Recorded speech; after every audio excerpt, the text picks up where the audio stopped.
Friends, ഞാനിന്നിവിടെ പറയാൻ പോകുന്നത് ഒരു ഹോട്ട് വാട്ടർ ബാഗിനെ കുറിച്ചാണ്. ഇത് എൻ്റെ ഹോട്ട് വാട്ടർ ബാഗാണ്. അതുകൊണ്ട് ഇത്തിരി വൃത്തി കുറവുണ്ട്. കാരണം അതെന്നും ഞാൻ ഉപയോഗിക്കുന്നതാണ്. എന്നും പൊഞ്ചിയുടെ പുറകെ നടന്നിട്ട് എനിക്ക് കാലുവേദനയും നടുവേദനയാണ്. അപ്പോൾ ഞാൻ ഇതൊന്ന് മേടിച്ച് ട്രൈ ചെയ്ത് നോക്കി. അപ്പോൾ നല്ല സൂപ്പർ സാധനമാണ്. അതുകൊണ്ടാണ് ഞാൻ നിങ്ങൾക്ക് റെക്കമെൻഡ് ചെയ്യുന്നത് കേട്ടോ. ഇനി ഉപയോഗിക്കേണ്ട വിധം ഞാൻ പറഞ്ഞുതരാം. ആദ്യം തന്നെ ഒരു പാത്രത്തിൽ വെള്ളം വെക്കുക. ആ വെള്ളം നന്നായിട്ടൊന്ന് തിളപ്പിച്ചെടുക്കുക.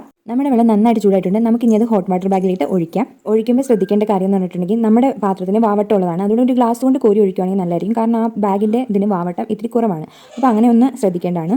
ഒരു 2 ലിറ്ററോളം വെള്ളം ഇതിനകത്ത് കൊള്ളു കേട്ടോ.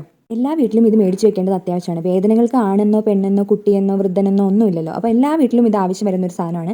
നമുക്ക് ചൂടുവെള്ളം ആകുമ്പോൾ തോർത്തിൽ മുക്കി പിടിക്കാനൊക്കെ ഭയങ്കര പാടായിരിക്കും. ഇതാകുമ്പോൾ നമുക്ക് കംഫർട്ടബിൾ ആയിട്ട് ഏത് പ്ലേസിൽ വേണമെങ്കിലും നമുക്ക് വെക്കാം. നടുവിലാണെങ്കിലും വെക്കാം. നമുക്ക് തന്നെ അത് അപ്ലൈ ചെയ്യാൻ പറ്റുന്നതാണ്. അപ്പോൾ വയറുവേദനയാണെങ്കിൽ വയറിൽ, പീരിയഡ്സിൻ്റെ വയറുവേദനയാണെങ്കിൽ വയറിൽ, നടുവേദനയാണെങ്കിൽ നടുവിൽ, അങ്ങനെ എല്ലായിടത്തും നമുക്ക് വെക്കാൻ പറ്റും. നമ്മുടെ നാട്ടിലാണെങ്കിൽ ആമസോണിലും ഫ്ലിപ്കാർട്ടിലൊക്കെ ഇത് സുലഭമായിട്ട് കിട്ടും. 250 രൂപയൊക്കെ ഉള്ളൂ. അത് റബ്ബറിൻ്റെ ആണ്. ഇത് ഇത്തിരി സോഫ്റ്റും കൂടി ആയതുകൊണ്ട് ഇവിടുത്തെ ഷില്ലിങ്സിൽ പറയുമ്പോഴേക്കും 1000 രൂപയാണ്.